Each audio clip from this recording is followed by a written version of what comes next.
মানুষকে হয়রান করার জন্য একটু ব্যাপ করিয়ে দেখায়।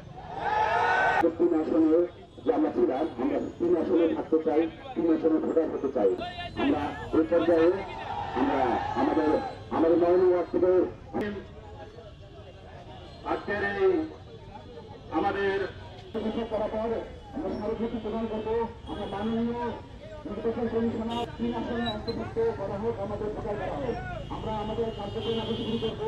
এই কথা বলে আমাদের কার্যক্রম শুরু হবে। আমি নজরুল ইসলাম গাউন থাকতে কিছু বলার জন্য অনুরোধ করছি। আমাদের রংপুর সদর 3 দূরত্ব হচ্ছে আপনার 1.5 কিলো, আর আমাদের গঙ্গাচড়ার দূরত্ব হচ্ছে 22 কিলো। তো বলেন আজকে আমরা মনে করেন আজকে আমরা ইয়াং অথবা আমরা মধ্যবিত্ত, আজকে আমরা যেতে পারবো, কিন্তু আগামী দিনে যাদের বয়স হয়ে যাবে, ছোট ছেলে পেলে তাদের ভবিষ্যৎ ফিউচারের জন্য কি হবে? আমরা আমাদের এলাকায় উন্নয়ন চাই, আমরা সদর 3-এ থাকতে। আমাদের 9 নম্বর ওয়ার্ডকে কোতোয়ালির সাথে সম্পৃক্ত ছিল, কোতোয়ালি কেটে নিয়ে যে ওরা হারাগাছ থানায় নিয়ে গিয়েছে। এখানে আমরা একটা বৈষম্য শিকার হয়েছি।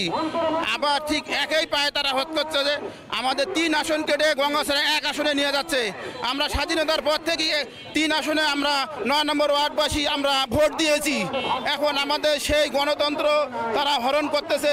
আমাদের যেটা চাওয়া, আমরা 3-এর মধ্যে থাকতে চাই, আমরা 3-এ ভোট দিতে চাই, আমরা একে থাকতে চাই না। এটা আমাদের 9 নম্বর ওয়ার্ডবাসীর, এটা আমাদের আকাঙ্ক্ষা এবং আমাদের চাওয়া। এখন গঙ্গাছড়া করা হয়েছে, গঙ্গাছড়া আমাদের কাছ থেকে 25 কিলো দূরে, যেখানে সদর আমাদের মাত্র 1 কিলোর মধ্যে আমরা আছি। তাই আমাদের ডিসি মহোদয়ের মাধ্যমে প্রধান নির্বাচন কমিশনারকে জানাইতে চাই, এটা আমাদের পুরো বৈষম্য এবং অন্যায় করা হয়েছে। এটা আপনারা যেভাবেই হোক আমাদের 9 নম্বর ওয়ার্ডটাকে 3 নম্বর আসনে ফেরত দেন। আমাদের এক দফা এক দাবি, আমাদের অবৈধভাবে আমাদের মতের উপেক্ষা করে আমাদেরকে না জানিয়ে আমাদেরকে গঙ্গাছড়া 1 আসনে অন্তর্ভুক্ত করা হয়েছে। আমরা এর তীব্র প্রতিবাদ জানাই।